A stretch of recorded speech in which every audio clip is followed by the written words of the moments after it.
নমস্কার দর্শকবৃন্দ, RS TV লাইভের জ্যোতিষ সমাধানে আপনাদের স্বাগত জানাই। দর্শকবৃন্দ, আজ থেকে শুরু হয়েছে চৈত্র নবরাত্রি। আপনারা জানেন যে নবরাত্রি বছরে দুবার করে হয়ে থাকে। একবার হচ্ছে চৈত্র নবরাত্রি, একবার হচ্ছে দুর্গা নবরাত্রি, এটি দুর্গা পুজোর সময় হয়ে থাকে। এখন চৈত্র মাস, এখন শুরু হয়েছে চৈত্র নবরাত্রি।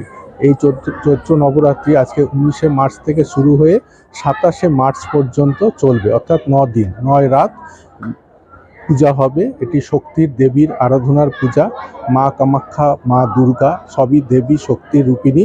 সেই শক্তি রূপিণীর যে দশমহাবিদ্যা বা নটা তার যে রূপ, তাকে সেই নরাত্রি ধরে 9টা রূপে তাকে পুজো করা হবে। একেই বলা হয় নবরাত্রি, এবং এটা চৈত্র মাসে হচ্ছে বলে এখন এটা চৈত্র নবরাত্রি।